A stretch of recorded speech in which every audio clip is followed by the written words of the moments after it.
Hello, YouTube family. Are we live? I think we're live. We're live for sure. It's All right. awesome. Yeah. All by ourselves for now. For now. So you might be wondering how we got here. I know I am. So we're excited. We hit 300 subscribers this morning. We're at 302. 302. So thank you guys so much. It's exciting to see you guys joining the family and following along with our antics. For sure. So we're just going to kick around for a few minutes and give some people time to join us. Yeah. And so here in about 5-10 minutes, somewhere in there in that range, we'll give away one of these, not this exact one, but one of these crappie slayer kits that I'm kind of jealous of whoever gets one because it's a sweet little kit. It's a good kit. I mean, I guess we're biased because, we catch fish with everything in that kit. That's true. So, it's definitely proven here on Lake Lanier. The colors work good. The bobber stop solutions work good. So good stuff. Just check and make sure all our systems are a go here. I see it's bobbing a little bit there, so I assume audio is working. That would be great if we publish and it's just us. Just pantomiming right now. That would be typical. It just doesn't seem to be like really popping on there. Yeah. I'm sure it's fine. We'll do sign language. One. I think that means you're out. I don't know. No, you're safe. That's safe. Spent all day at the ball field, safe. Safe. All right. Well, why don't while we're waiting on some folks, go ahead and we can talk about the bobber stopper and the bead and how that works. Okay. Yeah. Let's see. All right. So one of the things in the kit that I honestly was not familiar with until we started going hard in the paint on crappie fishing are these knots, these pre-tied knot. What's the specific knot called? Do you know? No, it's like a uni knot. You can tie them yourself, and I've done that with like backing line off a fly rod. Sure, but they tend to get stopped. But we get these that are already kind of pre-ready. So this black thing's like just like a thin straw that you can put the fishing line through, and then you just slide this off of it onto the line, slide the black thing off the line, and then cinch down the knot on this. Let's see, get one of the beads out. You got to be careful with the beads because they're so tiny and they go everywhere except for where you want them to. And then even with the old man glasses, this 4-pound test line and those little bitty holes and trying You're to fishing get them with there. 4-pound? I fish with 4-pound. What do you fish with? 6-pound. Oh, no, 4-pound and light drag. Wait, what did you catch that 8-pound catfish on? The 8-foot catfish.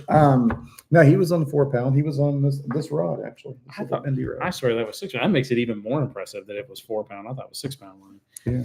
Okay, so you won't be able to see this invisible line because it's high vis. By the way, you guys watching, if you can't hear us or anything, let us know in the chat. Time down, boop bop in the chat there. All right, so you take this line that even young eyes can't see. Slip it through, and you can adjust where the knot is later. So you're just getting it high enough that you can tie on the rest of your rig, unless I'm wrong. Correct me if I say anything wrong here, Brian. So then at this point, you're going to hold on to the black straw, slide the knot off the straw, and you can just remove that. And then you just grab the 2 tag ends and you cinch it down. And I pull those as tight as I can. I mean, I put a death grip on them. I have had a few. If you don't, they will undo themselves. But then you want to do the honors, Brad? Like I'll even go as far as to wrap them around. And actually, one time I did this and I got the line caught and I did it so tight I broke the line. That was annoying. Probably overkill. Because you're fishing with 4-pound. But All right, then you cut those tag ends. Yeah. So I just come in here. I always try to get them as close to the knot as I can at this point. You were below the camera there, so I didn't see you. So that wasn't helpful to you guys at all. But here, let me separate the line, get up here a little bit. All right. Somebody told us, Dorsey Productions. Yeah, we met you on the pier the other night. Yeah, man, awesome. It was great chatting with you guys. Whenever your channel saw some of the crappie we're pulling off that dock, it was pretty awesome. Yeah, we need to connect up sometime and fish together. It'd be awesome. Yeah, when you go do some catfishing. These guys showed us a picture You put it in the chat there, Dorsey. What was it? 70-pound catfish? Is that what you said you caught? It was Is that what you remember? it It was was huge. massive. That's all I remember. It was huge. It was awesome. So anyway, I haven't caught one that big since the swamp in Mississippi, but I don't do two things 57 at once. pounds, he says. 57. Man, still. And then you can trim that up a little bit neater too. So you've got that on there. Here's a little And now bead. you'll put this tiny little bead. Bear can put the tiny bead on there.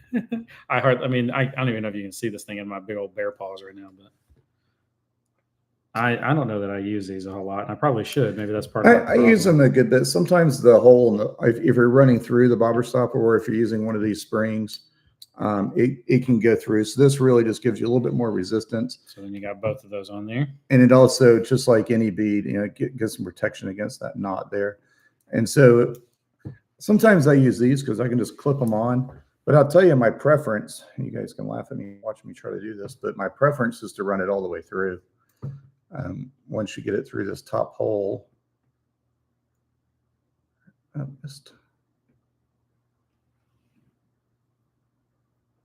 we go.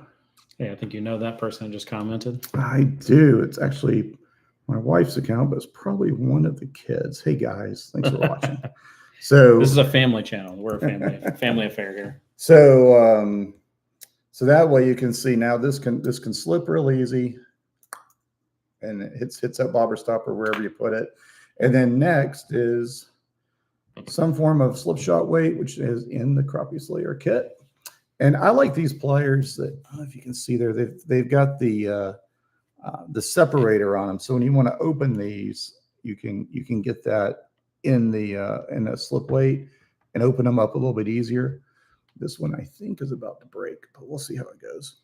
Again, for those just joining, we're about 5 minutes away from doing the giveaway live here. We're just showing you kind of some of the tips and tricks of some stuff that has kind of maybe been in some of our videos, but maybe not, just instructionals on those. If you have questions about something, maybe you've watched something and we're like, hey, why did you guys do it that way? Whatever. Drop it down in the thanks. What? You have no slip weight. I don't believe in slip weights. There you go. But if we had one, oh, you're going to dig one out, aren't you? Hey, while we got you guys here and Bear's looking for that, any specific topics you'd like to see us shoot in the future? Any particular species? Put it in the chat. We're always looking for ideas. Smaller than you were using there, but that'll get the idea across. Yep. And so typically we'd come up about 8 to 12 inches. Open this up a little bit. You can see I can use the tip of this in theory to open it up a little bit.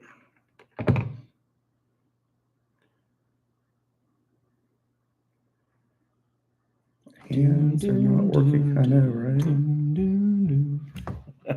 Thought it was hard to do this on the boat, moving around. I can't do it on your kitchen table. There we go. And so this will do a couple of things. One, it's going to help get that minnow down there. And then it's also going to give the secondary stop for the bobber that didn't stay on. Live TV. Here we go. Brad, you're killing it right now, buddy. Right. Anyway, so the weight stops the bobber on one end. That way you can get a good cast out there, but then the line slips through the bobber, and then that knot and the bead, which was really the point of all of this, right there, is what stops it and holds your depth. And if you need to adjust it, you just then push that. Well, Brad's like cinch this thing down from tight as can be. You slide it one way, or you slide it back the other way. So anyway, that's something that is in the crappie slayer kit that will be useful for you when you're using live bait. That's going to be awesome. And what's great about that is now you can cast and you can go 20, 25 feet down, 15 feet down. You can set exactly where you want. And you can do it both with live minnows or with a jig. So you see a lot of guys will do this. They'll set it for 8 or 9 feet. They'll toss it past a brush pile and they'll slowly jig, even a little jig around. And now it's staying right there at 8 feet as you pop it around and pop it through the structure, or wherever you have it set. The other thing we wanted to talk about too is I know a lot of new guys wonder how they put the plastic on the jig head. And I had misplaced the jig. Here it is. This thing with crappie fishing, everything's so small. So think about the fact your line is going to be here on the loop knot. So this is always going to be suspended level into the water there. If you look on the profile on the ones in our kit in particular, I don't know if you can see that, but there's a flat section on the top and then rounded on the bottom. Anytime you've got one of these, we found it works best to put it on the hook where the flat section is facing up. Because when you tie your loop knot, it's going to swim through like this with the point of the hook up. All right, so you want to take your hook, try to put it in the very middle of the jig, and then run it down, poke it through, and then drive it in. And you can see that the flat part of that jig is on top, just going to give it the proper motion of water. Even that little tail, it just takes nothing to get that moving around. Some people care that you get the hook even straight in the body so that the swim straight. Brad does not care that much. And he catches more fish than me. It catches fish for sure, yeah. Some people will also take, and just before you push the head of the jig all the way up against the jig head there, we'll have some super glue with them and dab that in and then push it in. And it just kind of keeps that jig from pulling back out if the fish grab short and pull the tail and stuff, or you get hooked on things. We don't really do that much, but people do. Yeah. So, all right. Well, I think we're at the main event here. Time? So, earthquake, apparently. The crappie slayer kit, we were going to pick one person at random. So we're new to all this, but the way that we're going to do it, we have this app that we got online, and it is connected to the video. And we are going to pick a random YouTube comment. When I say we, I mean it. AI, it. And so here it goes. Ready? Moment of truth. 3, 2, 1. Drum roll. And Dorsey Productions. There we go. Yeah, look at that. The guys we met at the pier. So Dorsey, are you still on? Because that was not made up. That's pretty cool. There you are right there. Nice. And so, Dorsey, what I'm going to do is I am going to, look at that. You're still here. You're still with us. We're going to drop this in the, in your reply there. And I'm going to give you the email address, which is giveaway@practicaloutdoorsman.com. And you can hit me up on that and give me an address. Or if you want, next time we're fishing your area, we'll let you know and we'll drop it off at the pier. Congratulations, man. Hopefully you get some use out of that on the dock there or just anywhere on that. Hopefully it helps. This is just stuff that we've curated specifically in fishing in your location, which actually helps.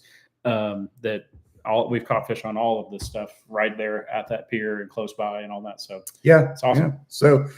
So let us know what you think about it when you get it. We'd love to get your comments, and always looking for new video ideas. We got several things in the pipe. I will give you a hint in an upcoming video. Bear brings a forbidden fruit on the boat. So I am often that guy that you don't want to be because I don't believe in luck or superstitions. Brad is not superstitious, but he is a little stitious. There is no reason to be reckless, right? You don't say good things about the boat when you're on the boat. You don't say, wow, that motor's running great when you're on the boat. I mean, just tempting fate, right. And the whole thing. All right. So one crappie slayer kit given away. We're our next journey. Thank you guys for coming along to 300.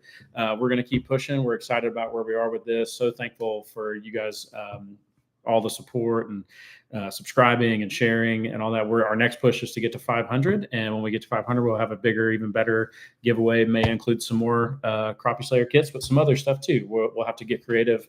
If there's some stuff that you're like, hey, we'd love for you to give that away. That's not like, a bass boat.